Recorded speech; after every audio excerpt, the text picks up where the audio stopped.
you're not going to genuinely change someone's mind about you if they've created an opinion based on like 3 sentences worth of tweets and like the idea that I'm a character. Like, I can't change your opinion on that. Welcome back to the channel. My name is Seth Estrada, and we're doing a rebrand to just Mind Your Biz. You may be familiar with that. Thank you for being on board, and thank you for following on this journey that I've taken from being strictly a media producer to now focusing a lot on cryptocurrency concerns. It means a lot that you're subscribed to this channel. It means a lot that you've been supportive and that you've been offering donations and tips and connections and putting me in front of other projects so I can interview them and bring great content back to you.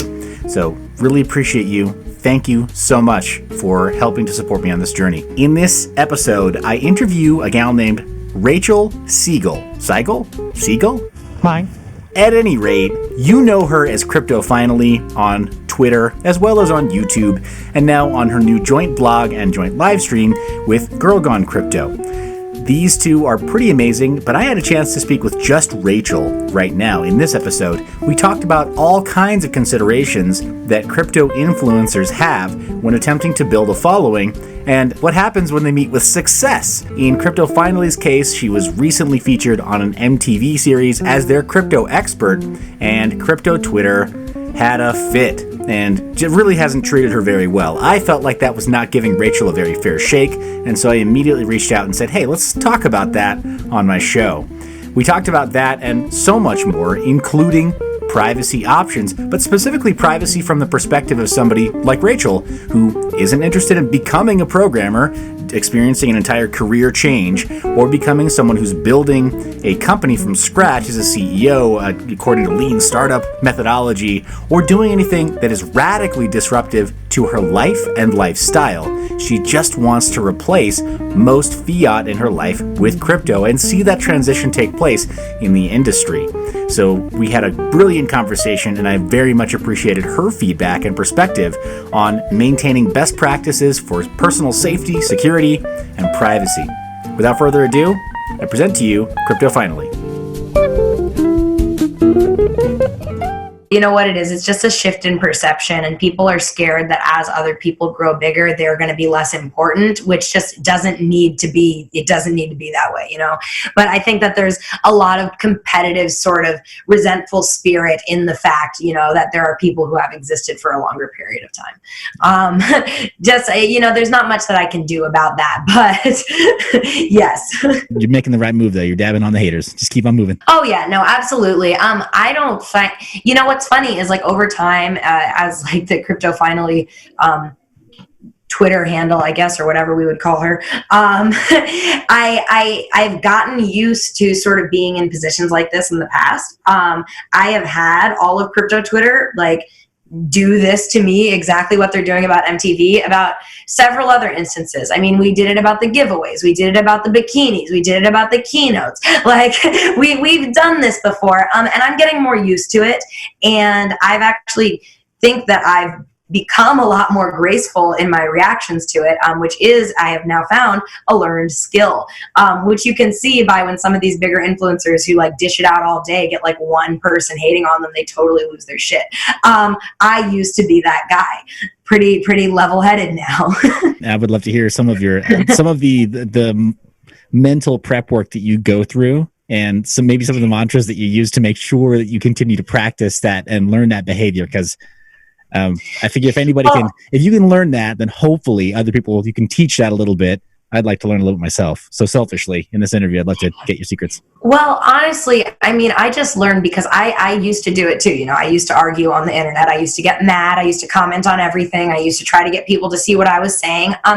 You really just need to take a step back and allow the sentiment to be what it is. For the most part, because there are going to be people who support you alongside the people who might not. And if you really just, you know, hold on to the people who are supporting you and the people who are congratulating you, thinking, you know, this is a good thing for crypto overall. You know, we're looking at something larger than just this same group of people who have been here in the past. It's actually really nice, and it bothers you a lot less. So there's a solid 50-50. Now, I also know what it's like for everyone to just think you're an asshole. And and that's a lot harder to deal with as far as a social front. But honestly, my best advice would be just to not engage with it, because all you're doing is stirring yourself up more. You are not solving the problem. You're not going to genuinely change someone's mind about you if they've created an opinion based on what, like 3 sentences worth of tweets and like the idea that I'm a character. Like, Right. I can't change your opinion on that. Like, I'm a television character. Like, if you don't know me in the real world, like what am I supposed to do? Like, again, I'm gonna tweet you 140 characters and like suddenly I'm gonna be a different person to you.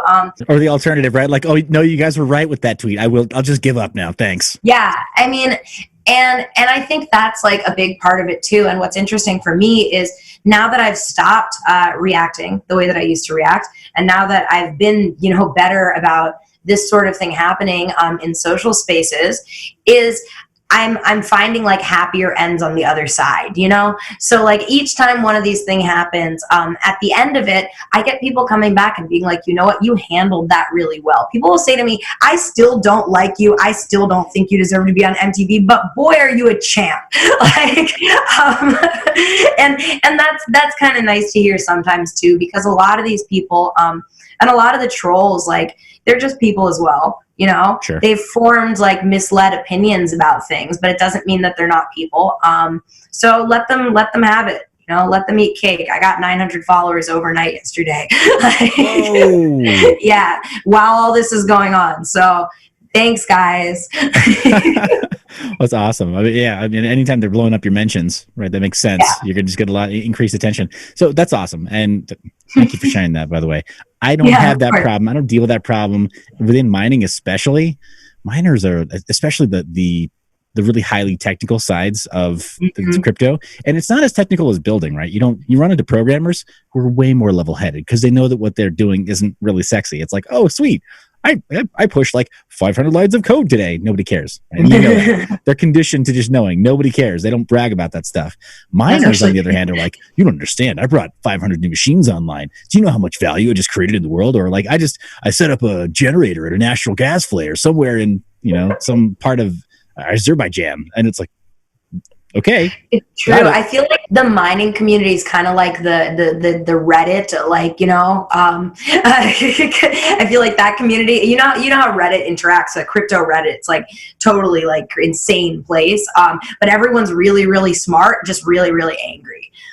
Yes. I don't mean to say that about all miners, but it wouldn't be a stretch to say that it's definitely, I'm getting nerdy here. It's a Pareto distribution, definitely the majority. So, and that's some of the backlash that I get as well about stuff like this. Like, I don't do technical analysis. I don't do trading. I don't do charts. None of this stuff that you're used to seeing people doing.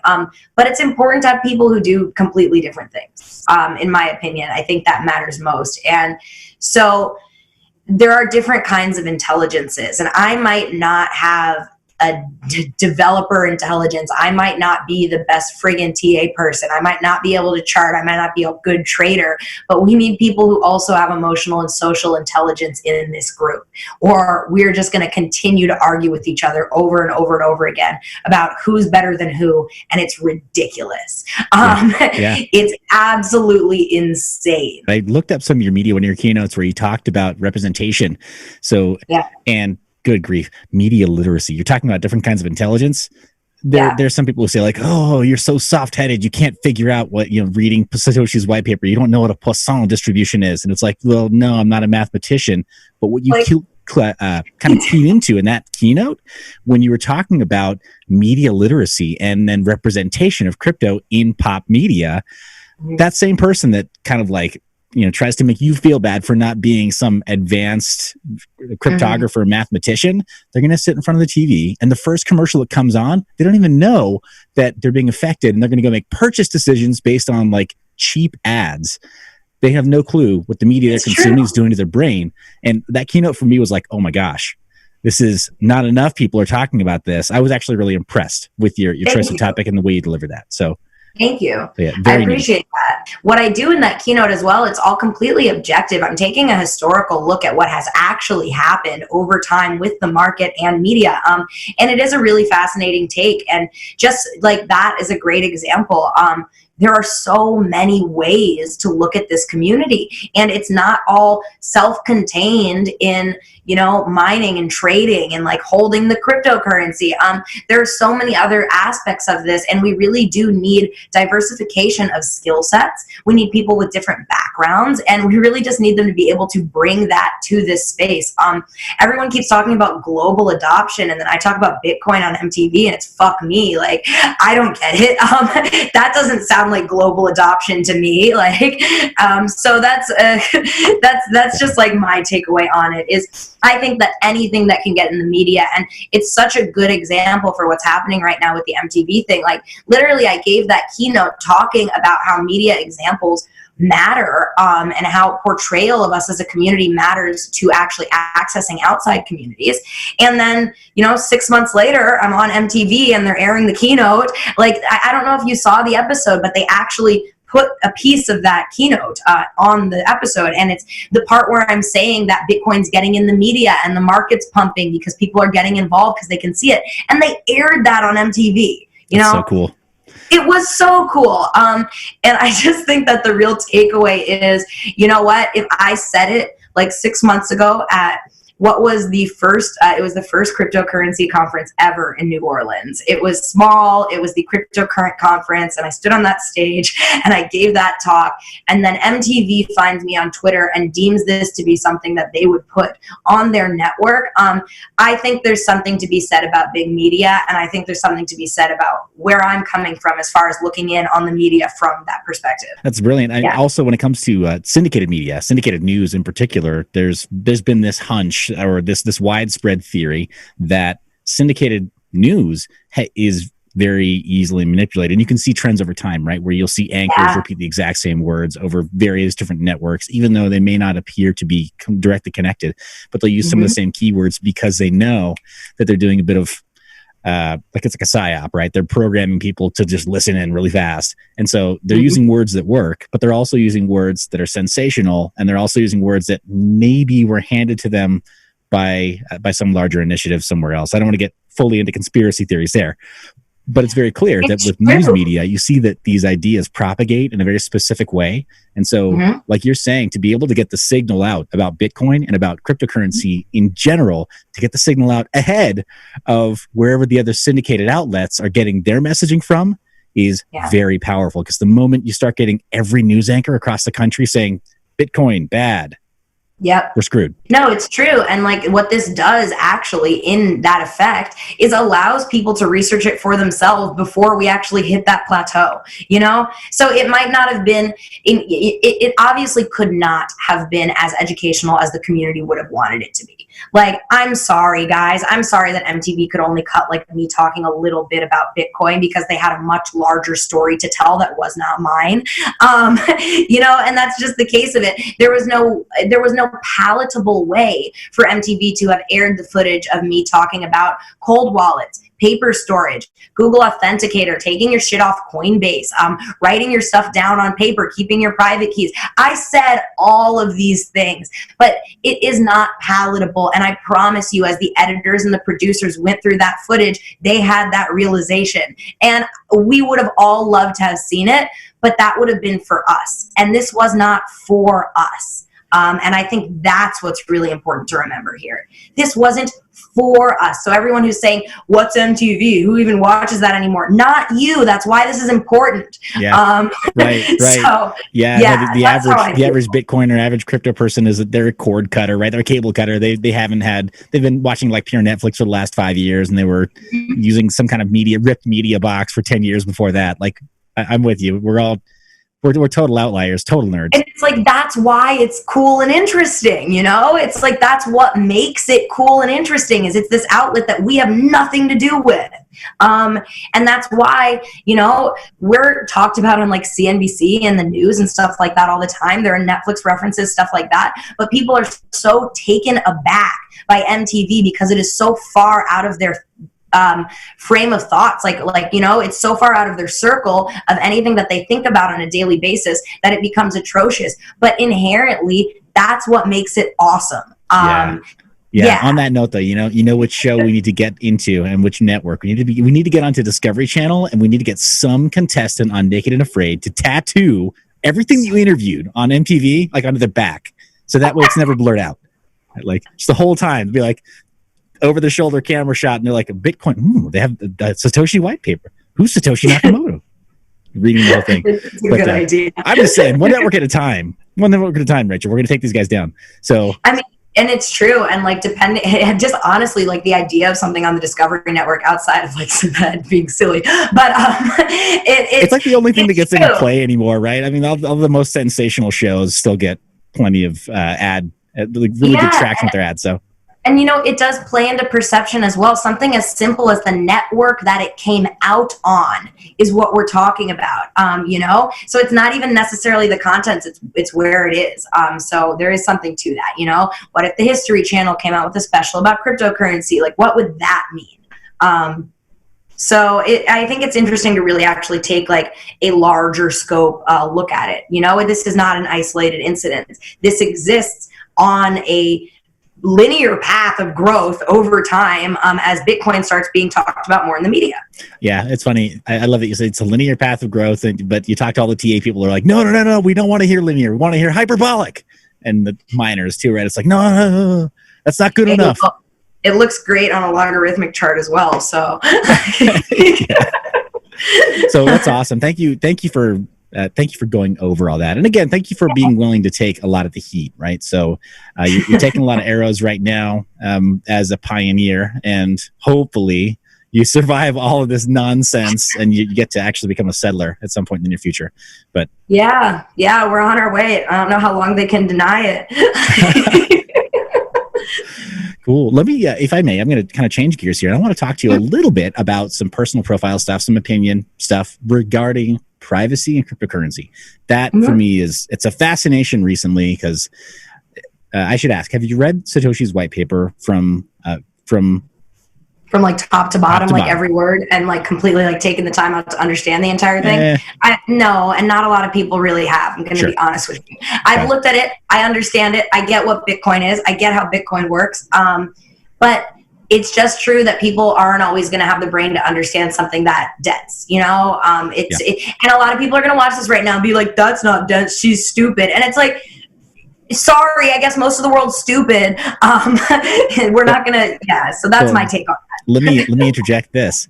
There are several developers, not so much of top 10 cryptocurrencies, but there are several developers of notable privacy coin projects right now in the altcoin space who haven't read the Bitcoin white paper, or who have read it all the way through and who admitted to me on air that they don't understand it. You're in good company. It's really dense stuff.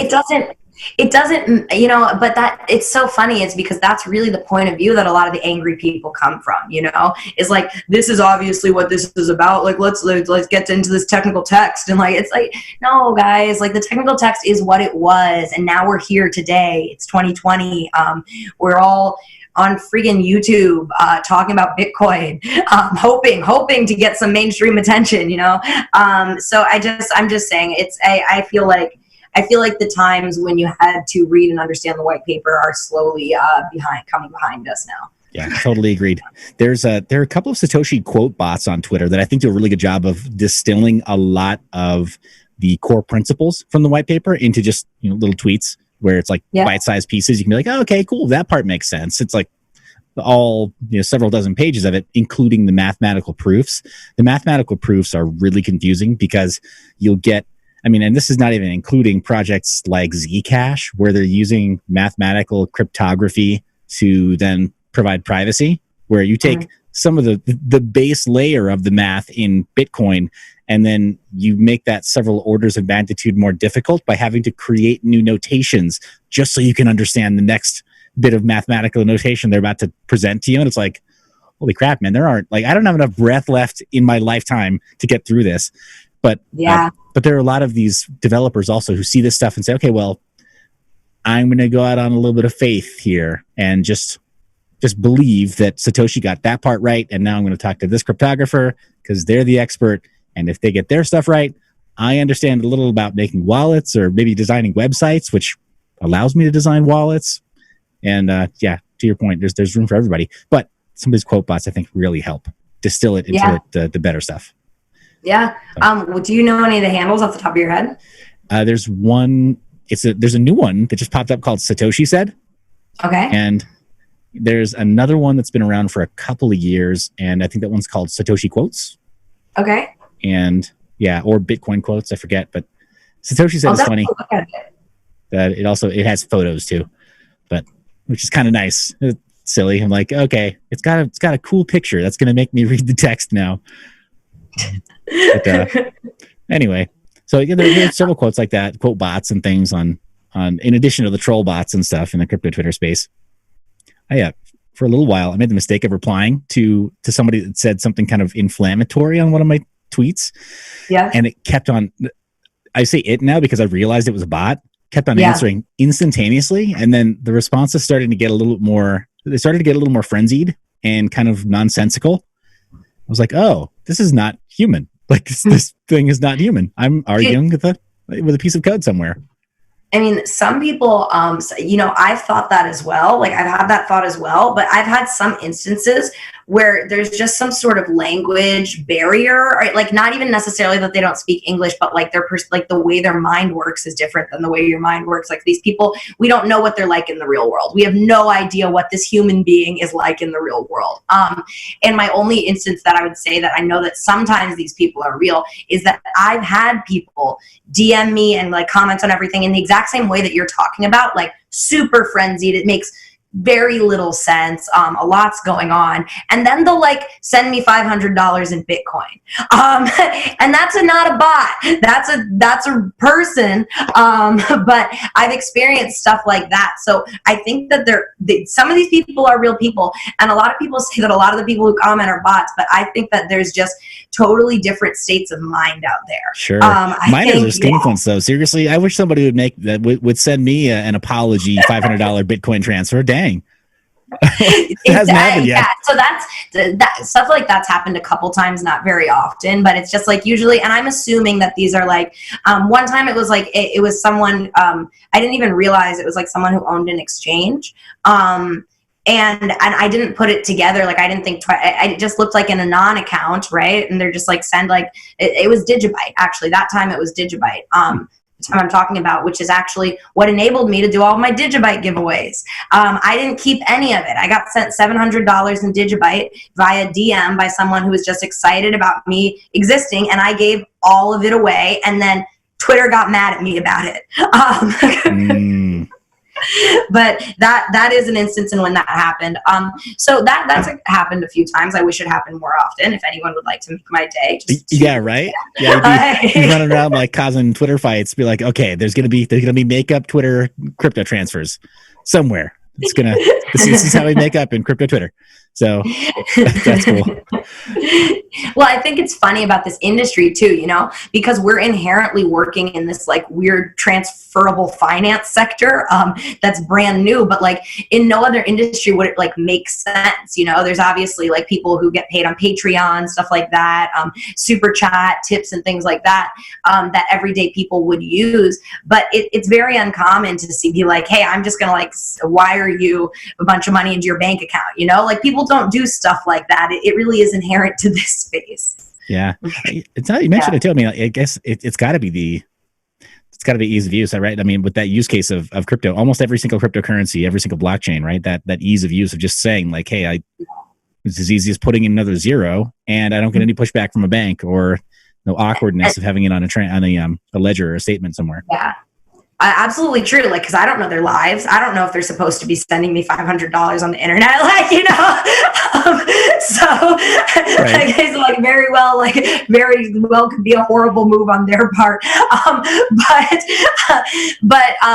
Yeah, it is just interesting. And I assume for the most part that people who do behave that way, that it's really not any dirt off their back. Like they probably made a shit ton of money in the bull run. They probably made a ton of money in the bull run, and like what they're sending me was once like $10 to them, that's because they're these old Anon accounts, like the people who really did it and do not want to be seen. You make a really good point there. As far as people who don't want to be seen, that is kind of like a hallmark where if anybody I don't know. I'm of the opinion if you're bragging about how they got into the space like super, super early, especially in video interviews, I'm like, you sure you want to dox like this? I mean, people have lost a lot by being doxed. And like the people who got in early, like they made outrageous amounts of money. You know, on some level, it's like safer to have just gotten in the last year and a half, you know, in my opinion, like, you know, for a fact that I didn't put 50 cents in and come out a millionaire, like, you know, that's not true of me. But a lot of these little anon accounts, it actually is true of them. You know, they put like tiny bits of money in back, like when Bitcoin first existed, they started mining, they got paid out like hundreds of Bitcoins, and just sat on it. And now they're like an egghead account. And every now and then I guess send people money. Like, yeah, that is cool. Now you mentioned it. I've got a little story. A buddy I went to school with, I've already said too much. I can't finish the story. I'll tell you after the interview. I can't. It's a small world and people are really easy to dox.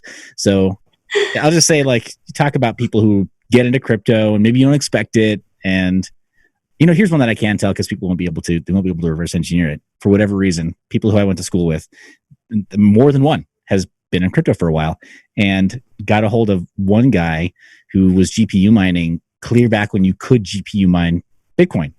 And he did well enough that he was like, oh yeah, you know, unexpectedly 70% of my investment portfolio is crypto. I didn't think that would be the case. And he cashed out when he hit his moon, and he'd been married for a little while, and he and his wife were having their first baby and stuff. And he's like, perfect timing. I'm out. I'm happy. It was good. But similar thing where it was like, he mined it so early that it was just, it was for kicks. It was for the nerd factor. He had no clue it was going to blow up at all. Yeah. And like, and it's also true. Like when you see some of these Twitter, like wackadoodles, not necessarily the ones sending money, but the really, really crazy ones, who are talking about getting into the space, but like have no docs attached to them whatsoever. You have to remember, like, it goes right back to what I'm saying about portrayal and perception of the space, who got involved when. A lot of these people were buying drugs. A lot of these people were using cryptocurrency to buy drugs. Honestly, it was like a really, really nerdy, hacky, druggy time when Bitcoin first came out. And that's why the perception changing is so important, because we no longer consider it to be that. But the truth of the matter is, a lot of those people who got in the first wave, that's why. Because they were either already incredibly intelligent hacker nerds who love this shit, or they were buying drugs. So they were already a little off the social range, no matter how you're going to spin it. Yeah. Yeah. Oh my gosh, absolutely. So let's shift gears a little bit here, and let's talk a little bit more about privacy. I'm super curious to get your thoughts on privacy, because when interviewing, do you go by your handle or do you go by your name? I can go by both. I'm just out there. So my name is Rachel Siegel, which is actually one of the US most common female names. Cool. I mean, there's like literally hundreds of thousands of us. Cool. In 2020 though, at least you're not named Karen, right? Because every woman named Karen in 2020 is like, I hate my life. So, right. I mean, I haven't met a lot of young Karens. And you haven't helped any new Karens in the world, because there'll be this like backlog of memes that they're like, that's not me. Like, but actually it secretly is now. So sorry, Karen, self-fulfilling prophecy. But so I'll call you Rachel then. Rachel, as far as your take on privacy, I want to know a little bit about not your OPSEC, but just kind of some of your tech preferences. So iPhone or Android? I have an iPhone. That's less about privacy and more about I want an iPhone. Yeah. Cool. I can answer that straight up. I know that Android's the right answer, but I don't want one. I want an iPhone. Yeah. That's okay. Well, there are ways around that though. So let me ask you this: messenger of choice. I use Telegram. Okay. Yeah. I'll have some recommendations for you by the end. I'm not doing this to try to make you feel bad or make you feel, or give anybody else in the community ammo to be like, see, she's not one of us. This is to help. I talk to all of them on Telegram too. So yeah, Telegram isn't bad, but it's definitely not the tightest security, I'll say. And there are a lot of people. I don't pretend to be some kind of like gray hat or whatever. Even though I'm kind of weird. I do wear a gray hat in these interviews, but I don't pretend to be one of those guys, right? Where I'm like, oh yeah, secretly, you know, whatever I'm using Hashcat to break into people's accounts, and I'm stealing all this free crypto on Coinbase. Those days are gone, by the way. Well, there's also a matter of like how much does like your text conversations, like how much do they matter to you? How much weight is there actually in that information, you know? So that's true. And whenever I transfer any sort of password, we always do something encrypted. Like when I work with my business partners and we use accounts, stuff like that. But for the most part, like if you guys just want to see me like laughing with my friends about Twitter and like complaining about how the overlay on the live stream doesn't look right, like go try to get in my Telegram. Like, I don't know. Okay, cool. So then Telegram is that messenger platform of choice for you then? Yeah. Okay. Mac or PC? I have a Mac. Awesome. Mac OS or Linux? The cheapest MacBook Air. Okay. Cool. I mean, if it gets the job done, whatever. It's new. It's the new one. My computer broke really randomly. It was actually something that happened this summer. My old laptop got literally like, and this is the worst thing in the world. It got like sunscreen. It got like sunscreen in the port. And the entire thing fried. It was a freak accident. I don't know where it came from. I looked through the back, like it was in a case in my backpack, and I went through the case and I went through the backpack, and there was nothing to be found. I don't know how this happened. But the entire thing fried, and I was in the middle of nowhere during the hurricane. Like I was in Tennessee. Where was the hurricane about to hit? Where was I? Georgia. I was in Georgia. Okay. You remember the hurricane that came up the coast of Florida? Well, I mean, it's like a really dramatic story about how I got this computer. I'm sorry, but the hurricane was coming up the coast of Florida. It was in September, like this last September. Do you remember the big hurricane talk? I don't remember which one it was, but it was massive. And I was in Florida and had to drive to Georgia. And then by the time I got to Georgia, my computer just completely wiped out. And like, I'm in the middle of nowhere, and no one is like there to help with computers or like do anything. They can't do anything for me because the hurricane's coming. And I'm like, well, I'm shit out of luck. Like, and so then when I got back, I just went and got the like first thing that I was going to be able to use. Nice. You got it. I don't know. Got to jazz up that story a little bit and make up something like Crypto BitLord or something. Yeah, we're hanging out on the beach somewhere in Southeast Asia, and I just like too much sunscreen. It just got the laptop. My jet setter lifestyle. Just I'm paying the price now. So something like that. I'm just saying that. I mean, there are some people who like appear to have just the most amazing like Instagram quality life, and I'm like, dang. I wish that was how I broke my last laptop, but. knowing that you got sunscreen stuck in like a charging port. In the middle of a hurricane in Georgia, I know. Like, yeah, less cool. That part is less cool. Change that part for the memoir for sure. Definitely. So, as far as other preferences when it comes to privacy stuff, do you have a favorite multi-coin wallet, and do you have any kind of a favorite privacy wallet? So I use several different wallets right now. Primarily, I have Trezor, Ledger, all of that. I've had issues with Ledger in the past, which is, I can't even get into that. I've had issues with Ledger in the past, like real big angry issues. That's a good story too. I hunted them down anyway. So literally at like last year with the guys from Berlin who did the do you know the wallet fail guys in Berlin who disclosed the disclosure about the back end on Ledger? No. I mean, I read a little bit about the leak, but yeah, well, I think their name was like Fail Wallet or Wallet Fail or something like that, Fail Safe. And they were these guys from Berlin, and it's so crazy because I was getting into all this shit with my Ledger and I didn't understand what was going on. And like that's something else I can get into with you too. But I was going through that. I've had this sort of thing happen to me, and I reached out like a crazy person, like not knowing what to do. I reached out to these guys on Twitter, like randomly.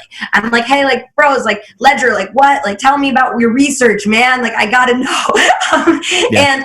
And just so crazy randomly, they wound up being at a conference in the city I was in the next day, and my friends call me and they're like, oh my God, the guys are here. We told them about you. And I like ran to the conference and actually got to meet them in person. And they gave me all this super sweet smart guy advice about my Ledger. Yeah, but so I'm a little more hesitant with Ledger. I like Trezor. I like Exodus and the bridge that it has to Trezor. So I think that the two of those in unison are really good as far as just like wallets and holding things. Trust Wallet is really good for me personally as a mobile app. But I have so many, and the amount of people who keep onboarding you to new wallets and stuff like that, and the different features. So I'm sort of still like getting used to that, but I also don't hold a ridiculous amount of alts or anything like that. It's not really what I'm here for specifically. Got it. No, it totally makes sense. It's funny also that in the crypto space, especially being very visible the way that you are, I'm sure you get offers, right? Where it's like, hey, we got bags we want to unload. We need stakeholders, or with trying to or gain just advocacy. Sign up for our wallet. And we're going to send you some Bitcoin just to do it. Like, try it out. We want to see it. And then now I have all these wallets that I have to figure out how to consolidate and like all this stuff going on. So that kind of thing does happen. But I've tried a lot of them. And the ones that I mentioned primarily have been my favorites. I really like the UI of them and the UX, so that matters to me more than I honestly, more than like having a robust alt portfolio or these other trading features or something that might make it easier to like exchange for something on like Coinbase sucks, but their exchange is totally feeless, which is really interesting, honestly, because it's a custodial, wallet. So you're not actually exchanging anything, but you don't have to pay. And I think that that's really interesting for just like a common user as well. Yeah, that makes sense. So it sounds like then Exodus for the desktop is kind of like your go-to for on the MacBook Air, and then it sounds like I'm a fan of the Exodus wallet. Yeah, I think that it's been pretty good. And now that they have that bridge to Trezor, I like it a lot more, honestly. But just making it simple, Ledger Live wasn't really my jam, but I still do dabble in that. I could get into it, but I've been to how many conferences, I've collected how many cold storage wallets, dozens at this point. They just hand them to you when you're there. Like, you'll come home with 6 ledgers, a Trezor, a Ballet wallet, it's like all this stuff. But yeah, so it's really sort of diverse, but I would recommend something like Exodus and Trezor if you're looking for a user interface, which is again where I come from. Yeah. Nice. That's awesome. So yeah, I'm completely unaffiliated right now. I don't, or I should say completely independent. I don't have any sponsors where I have to mention any, or where I'm like obligated to tell you, like, you should totally try this other one. But I meant to ask when we first started, are you currently supporting any sponsorships, and do you have to make any disclosure statements during our interview? During our interview? No, I haven't. I have not plugged any sponsors. Cool. All right. Yeah, I have plugged 0 sponsors. Cool. I always have to check, right? Like, so when I'm interviewing like coins, for example, coin developers. Oh, that's actually really, really good of you. I've never had anybody ask me that question before, and it's actually so important. So thank you.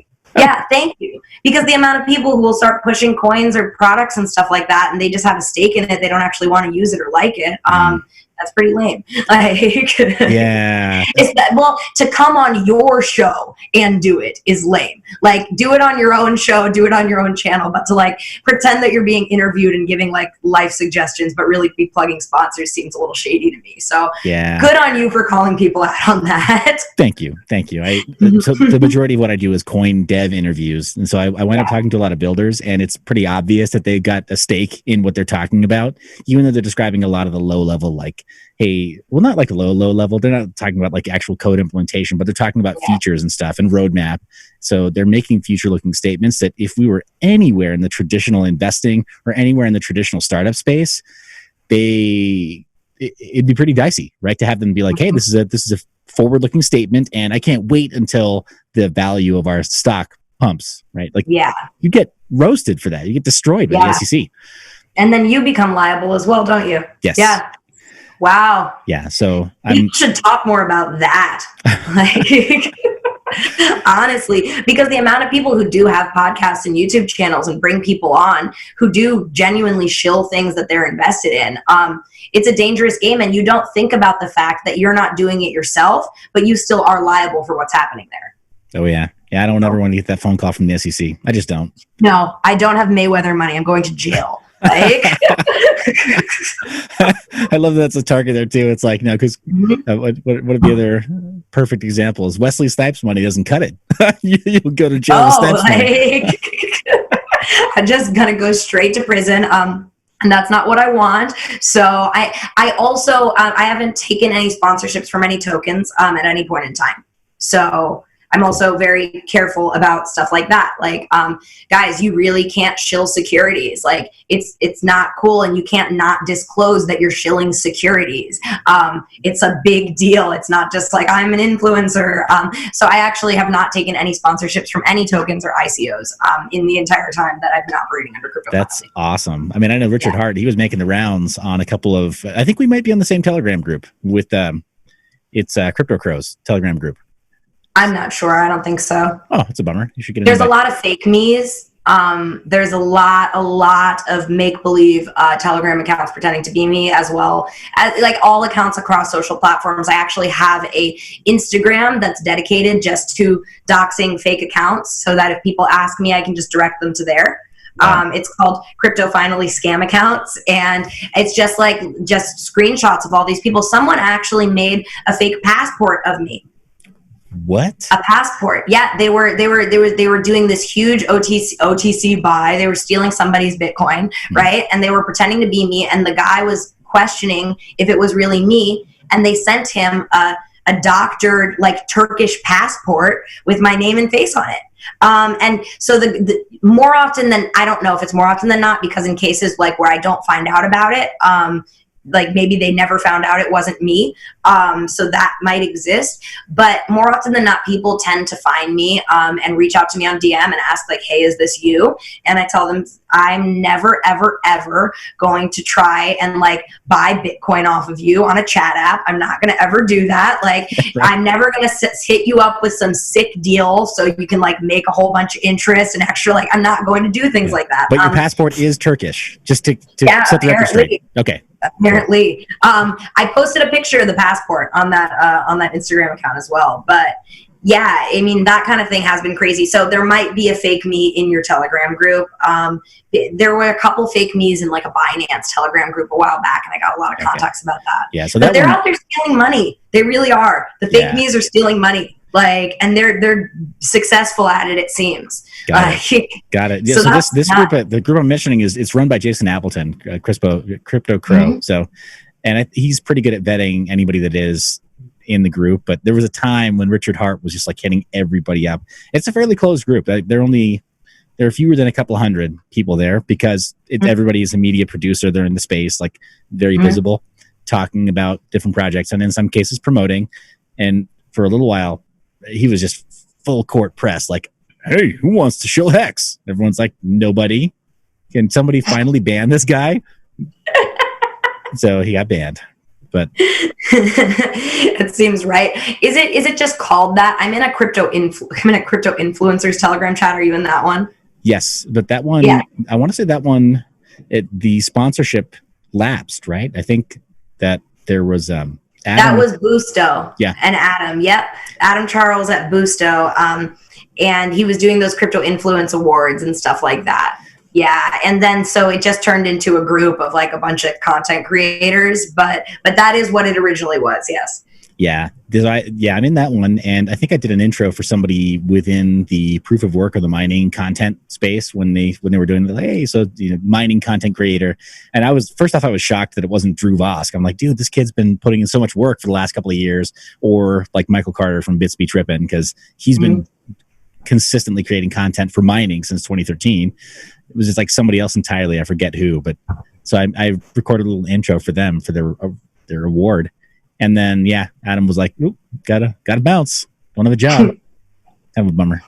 But Jason Appleton's group is way good. Check to see if you're going to get an invite, because I don't know why you're not in that group yet. It's really solid. The Boosto thing too. Do you remember the Crypto Influence Awards like last year? Yeah. Do you remember like that like bounty thing that never happened? No. So Adam was I no hard feelings on it, but he was saying he was trying to get sponsors so that the influencers who won the awards were going to win crypto and stuff like that. And he was telling them to promote it because they were going to win crypto, but nobody won any crypto.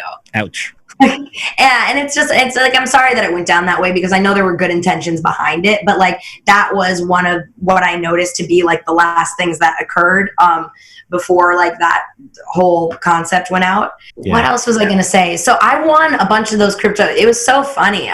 You remember all of them on the live stream? Were you on that live stream? I missed the live stream. I had something else to attend to.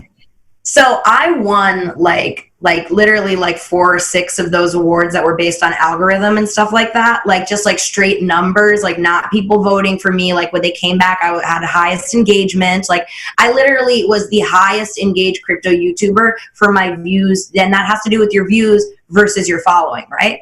And at the time, I had like 1,000 something followers on YouTube, and something like 80,000, 90,000. I think it was 100,000 views, because I'm at like 150 now because I slowed down on that like premium content, which was my music videos. So I was at like 100,000. I had like 1,000. So I had an engagement rate of something like 200 something percent. Like my engagement rate was outrageous based on the Boosto algorithm. So I don't know exactly how the Boosto algorithm reads that information, but I had a wild number. And then I actually think it was Crow who came in like at like 50% engaged or something like that. And then they gave him the highest engaged award, and then said I was the highest engaged newcomer, and then threw in that the only reason I won the award is because I have no followers. And it was mean. And it was mean. And then I won a few other awards. Like they all just, everyone on the stream, I kid you not, I was like cracking up at home. I was like, this is so shady. I was at home watching this stream, and every time they announced that I would win an award, everyone's just like, oh man, like remember that other thing? I was like, wow, no one said anything. Like they let the VO go over that said I won the award, and no one even commented. So like there's been like mixed feelings about me apparently for a while, but I do remember that. And I was at the Crypto Influence Awards, the physical ones that happened a year before that. Okay. And the police shut it down. Oh, I see. I remember getting the invite on the first one from Adam, and then I forgot her name. She was the CEO of Boosto, because she was working on her own content stream as well, her own content channel. I interviewed her once. You can Google it. There was some major mainstream press source that was there that wrote like a really horrible article about it. And it's interesting because she was being set, like mainstream press is not like crypto press. Like they will get information from you, they will lie to you, and they will publish whatever they want in the news. Like that's what's going to happen. And she kept trying to get me to sit down for an interview, being all nice and coy, and I never did it. The next day she comes, it was a big source. I'm trying to remember what it was. She comes out with this huge article basically just condemning everybody who was at that event. And I'm like, wow, she tried to throw me under the bus with that too. But the event itself, they had rented out a space that apparently there had been a party at or something the night before, and the cops had been called and the liquor license was pulled. And so they couldn't give alcohol out, but like they were trying to, and then there were noise complaints, and the cops showed up like 4 times trying to shut down the Crypto Influence Awards. Like, kind of funny, honestly, but yeah. So that's been a trip, and that is what that group is. Oh my God. Yeah, that's, I don't know. The whole thing is just funny. Then there was the influencer witch hunt that happened not long after the second Crypto Influence Awards. I remember that all over Twitter. Everybody's saying like, "Don't call me an influencer. It burns my soul," like, or whatever. Right? Like, just stop, guys. Yeah, Everybody's trying. know, right? Like, you don't have to be like an overt, like shameless clout chaser to just admit that everybody's here to try to grow their following. And whether you're going to be benevolent with it, right? Kind of like try to be positive and lift people up, or you're going to be an a-hole and that's your brand or whatever. You don't have to deny, like, no, you're here to grow following. You're here to promote. And you know what's funny is like about on that like tangent is that people would get so upset about my giveaways, like the follow CryptoFinally and you can win like a Litecoin, you know, and that kind of thing. But they're not mad that I did it because I didn't create the giveaway model. They've been doing giveaways for years since before I was on the scene. You know, like I learned the giveaway from the people who condemned my giveaways. I literally learned it from them. They're not upset that I'm doing a giveaway. I think they're upset the amount of traction that they're getting. You know, my giveaways get what, like 1,500 likes, like 1,000 retweets, like 900 comments, something like that. And it's just, it's just bigger. And you know what's funny is I slowed down on the giveaways because I'm like, all right, someone wrote an article that I just discovered like 2 days ago. Someone wrote an entire article about how my 2 digibyte giveaways are actually negative on the blockchain and negatively impact the digibyte space. So funny, dude. I can send you the link to that article. It's very mathematical. He took a lot of time out to talk about my 2 digibyte giveaways. And then I found the writer and DM'd him on LinkedIn. I found him on LinkedIn and I wrote him a message and it just said like, I won't stop until everyone in the world has 2 digibyte and there's nothing you can do to stop me, Daniel. Like, he wrote like, it's a real article. It's a mathematical, scientific article about why my digibyte giveaways ruin the space. That is hilarious. You got to send him an article. I'm like, hey, so here's a mathematical article about how when you speak negatively of giveaways like this, you actually give them more traction. Thanks. I mean, and so then again, and then all the people who were like saying that my giveaways like were like a cheap move, like a cheap shot at getting followers and stuff like that. They're all doing the giveaways now. When I slowed down, they ramped up. And I don't know if you've seen that on Twitter, but a lot of the same people who are giving me shit just started immediately doing giveaways. And guess whose format they're using? So yeah. So it's funny you mentioned that too. It seems like that totally makes sense. Giveaways, like, it's not like you're saying, it's not new. I think one of the biggest problems within the crypto space is that you do get some people who are bad faith actors, right? And they set up the giveaway and then there's no real payoff. Just in some, there's nobody who gets anything, right? In the end. And it's like, dude, you promised the world. You maybe just scale that back a little bit and say like, I'll give you like 15 Tron. Right. Or I'll give whatever, like maybe 2 digibyte, like you're saying, just like scale it back to something you can actually deliver on. And, you know, nobody gets hurt. Like, and you know, what's funny about people getting so angry about that, those giveaways too, specifically the digibyte and the CoinKit giveaways that I was doing, is when I found CoinKit, I think they had 2,000 followers and they have 10,000 today. That was 3 months ago.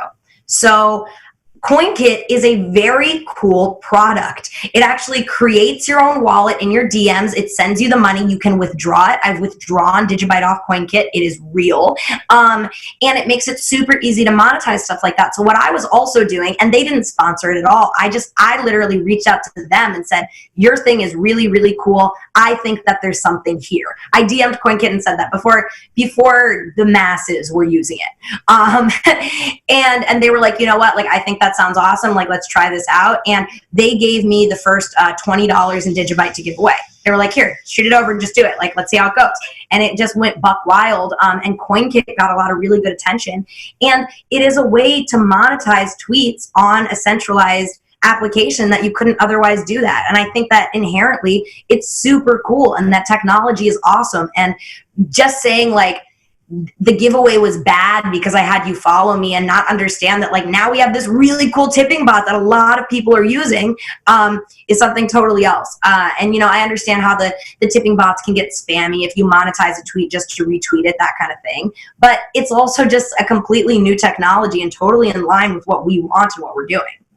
Yeah, no, totally. It's funny you mentioned, I wasn't super aware of CoinKit. I mean, you see everything around, like all these services, you see them around, but I hadn't looked into it until I did an interview with a coin project, one of the coin project maintainers. This is some guy out of Borneo, of all places. Apparently there are like several crypto projects in Malaysia and 2 really notable crypto projects in Borneo. So I interviewed both of them. And this guy, he was like, oh, let me know when it comes out. And, you know, whatever, I'll throw some, I don't even remember what coin he mentioned he wanted to throw at it, but it was completely unrelated. It wasn't their own coin. I was like, what does it mean by throw that coin at it? And he invoked CoinKit and he did a giveaway kind of promoting just our interview.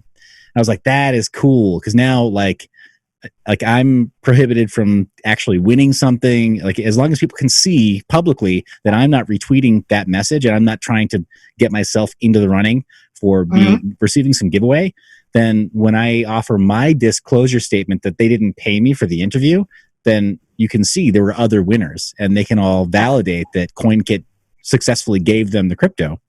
Yeah. So like to your point, it is a really cool application. Now that I'm And I looking think at it, it's awesome. And like, and now I'm not doing, I had to stop doing the rapid fire Digibyte giveaways because I actually overloaded the CoinKit system.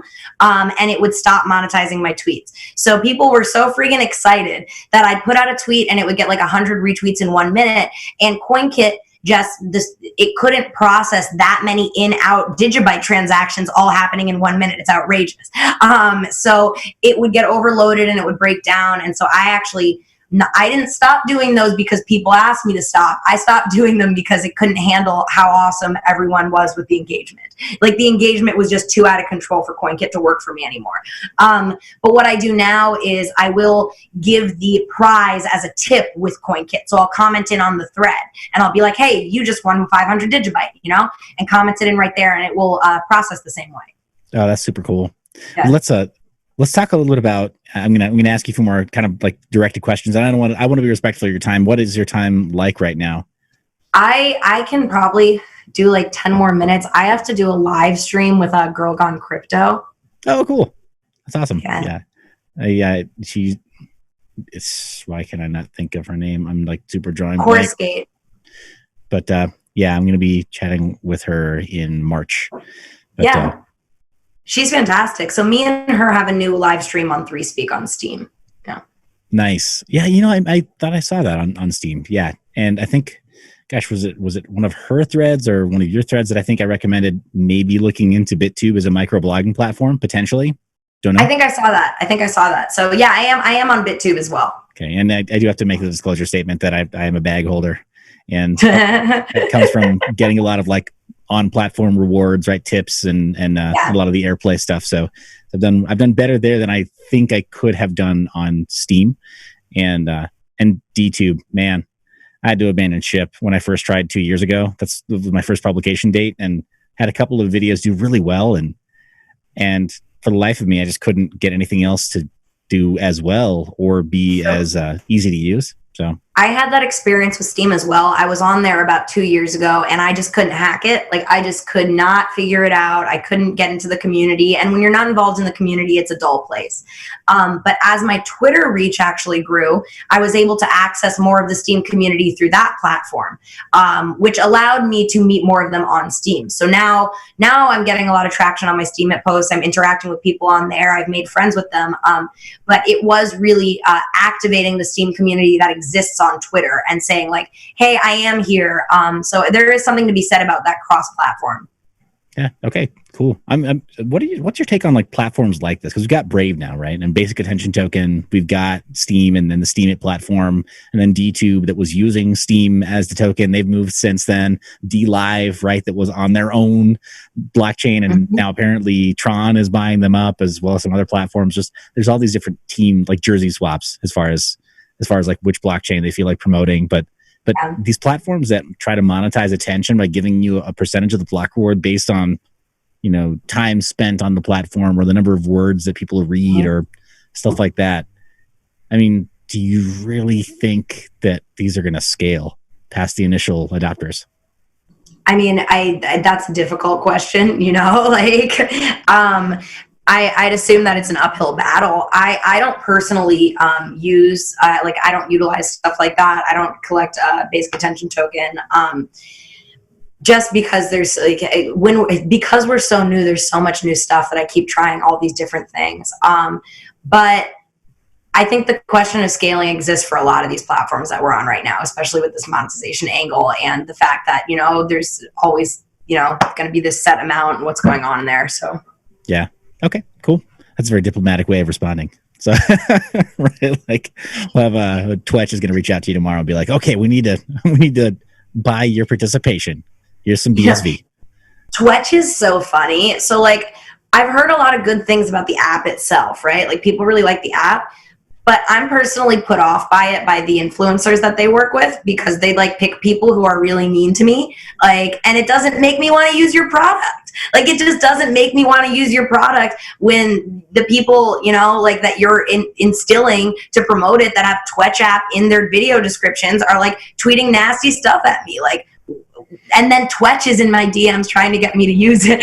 And it's just like, I just want to say, like, from a social perspective, that's the only reason that I'm not on Twitch, is the influencers they have picked have been mean to me. So it really does go to say, be careful who you're working with, especially in a social space, because I'm probably not the only person who feels that way.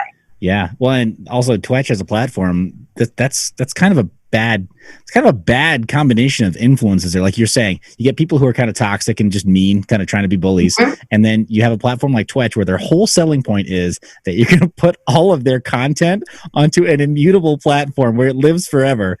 Yeah. It's like, okay, so they'll deal with that in 10 years. Yeah. But yeah, that is a takeaway. You know, be careful who you're working with. Be careful who you pick to sponsor, and put your name out there, because if you're picking someone who's not very kind to members of the community, what you're going to have is backlash against your product. Like, yeah. And the influencers who think that they can just be nasty to people on the internet, and they think that they can take in sponsorship money and this is going to keep coming. Like, you should think twice too.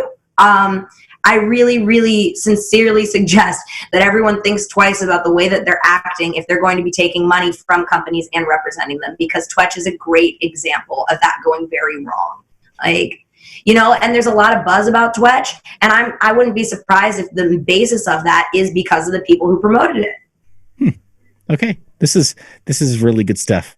This is really good stuff. I think this is equally important to some of the stuff that I normally talk about, which is privacy. But in this space, like privacy versus anonymity versus pseudonymity, like there's this really weird tango that all of us are doing by being on camera, right? And promoting anything or talking about anything publicly.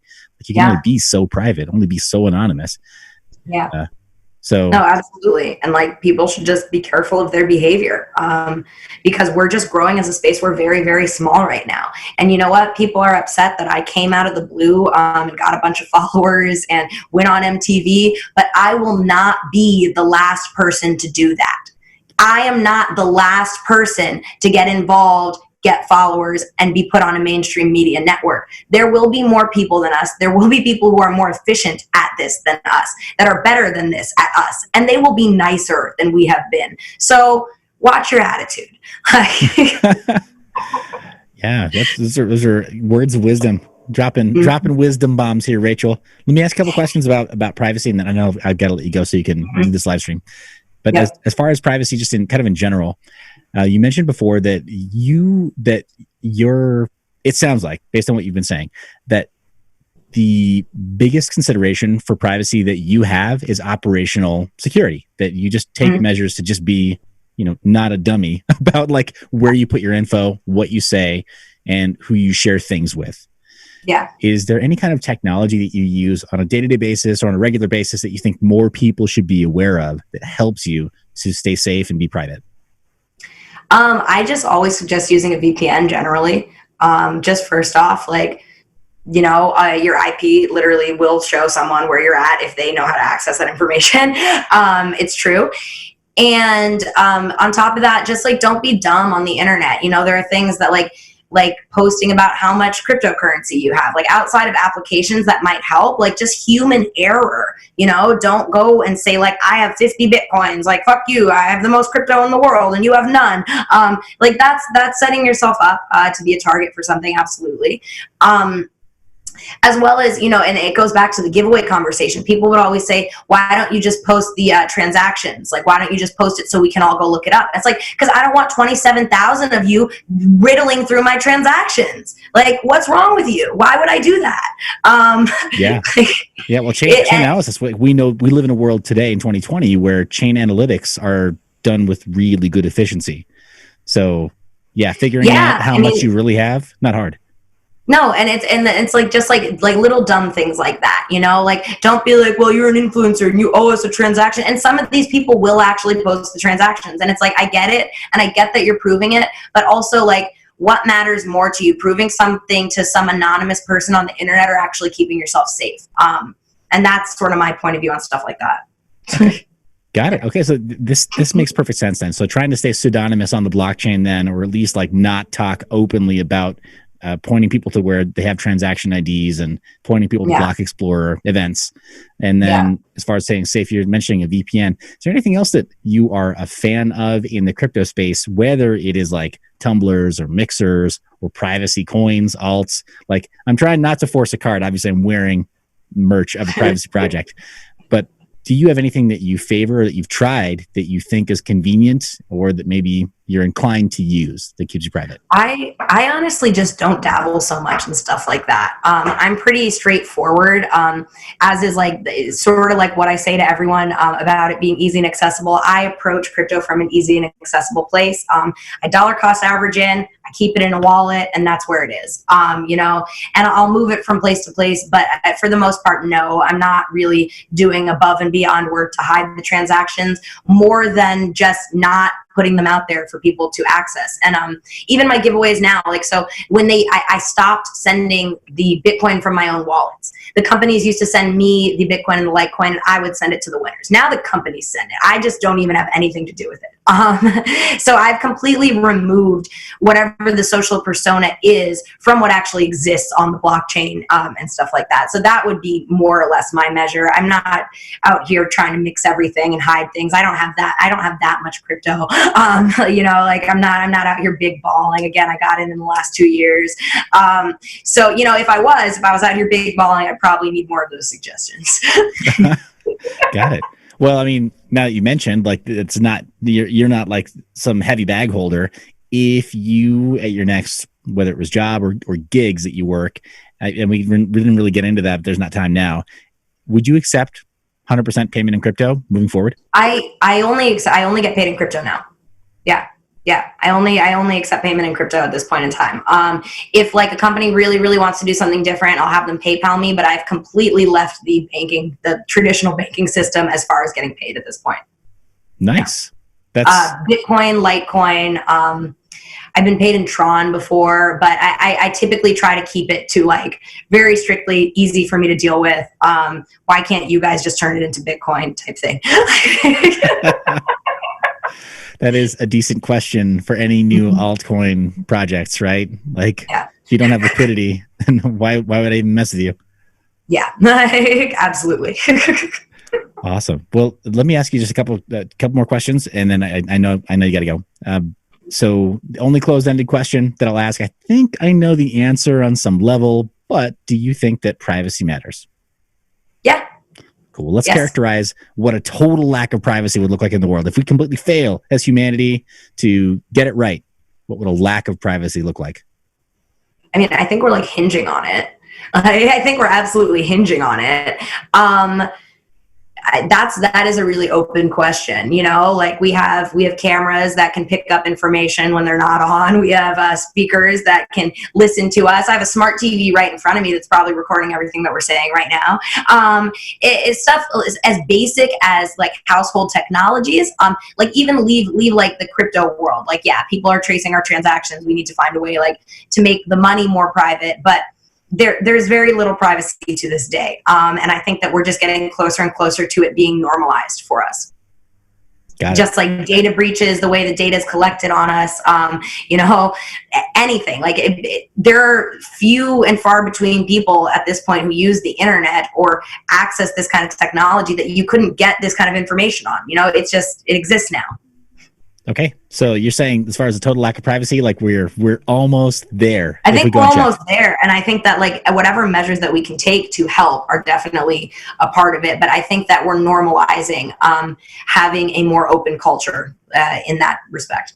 Okay, got it. Well, on the flip side then, and kind of looking at a light at the end of the tunnel, if we as humanity get privacy right, or maybe just achieve the correct balance of privacy, maybe everything isn't private all the time, but in your mind, what would that look like if we do it right?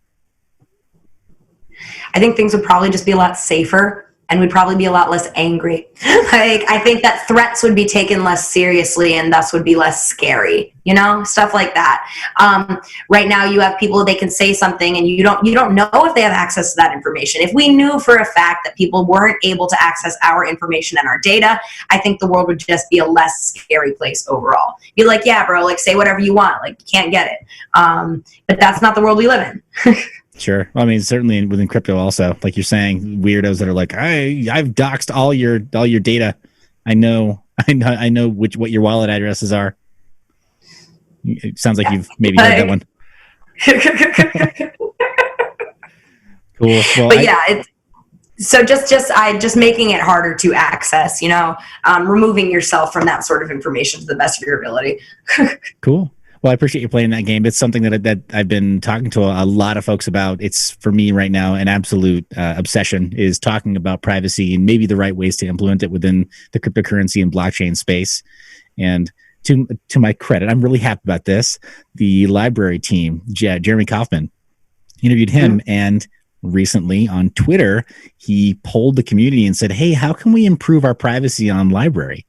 And I was like, what made you start thinking this way, Jeremy? He said, well, actually, it was our interview. And so I'm really great. I'm really excited about that. That is really great. Like, you should be. I'm on library as well. I actually really like it. Nice. But my concern with library is that because it is a Satoshi-like blockchain, it's not too difficult to track transactions. You can send an influencer a tip in LBC, and based on that one action alone, not too hard to go and check out the Block Explorer to find out what their wallet address is. Yeah, I'd believe that. So I had some concerns about that. I mean, we can't onboard the PewDiePies of the world, or anybody else that already has a massive following that maybe blows up a platform, and entice them in any meaningful way. If we're like, oh yeah, everybody will understand, we'll know exactly what your net worth is from day one. Yeah. Yeah, I personally haven't taken any LBC on or off library yet. Nice. That sounds wise. Well, Rachel, I really appreciate your time. Did you have any questions for me related to mining or related to OPSEC at all? I feel like I need to watch more of your videos. Like that's more where I'm at. I feel like I need to get better acquainted with this stuff that you're talking about in the first place. And then maybe we can come back with some questions, because for me, it's more obtuse. That's not the world that I live in. We become so far removed from where we access the space right now. But you have really interested me in a lot of the things that you've said, and you do things differently than I've seen a lot of YouTubers do. So I think that's really fascinating. So I don't think that I have any distinct or amazing questions in this exact moment, but I will say that I am going to take the time out to go look at more of your videos and see more about what you have to say about privacy and things like this. I think it's cool. Cool. Hey, I really appreciate that. Forrest over at Hashoshi and we may be doing a collab thing, a bit like how you're doing with Girl Gone Crypto right now, to combine forces talking about privacy, hopefully. No, it's great. You should. Yeah. More content. Where should people look you up? Is Twitter the best point? Do you have a website right now with this new JV? Twitter at CryptoFinally, and then you can click through to my YouTube, which is also CryptoFinally, and those would be the best places. Awesome. Well, there'll be links in the show notes. Thanks so much for being on the show. Awesome. Thank you. Thank you so much for watching all the way to the end. Thank you so much for being supportive of my guest, CryptoFinally, and checking out the links you see in the description. Thank you so much for being subscribed to this channel, clicking the thumbs up, clicking on the subscribe button if you're not already, and the bell icon so you're notified when new episodes come out. And thank you for checking out our new podcast, the Mind Your Biz podcast, on Anchor, as well as Spotify, iTunes, and everywhere else that the podcast is available. You're the reason I make this media. I love your face, and I will see you in the next one.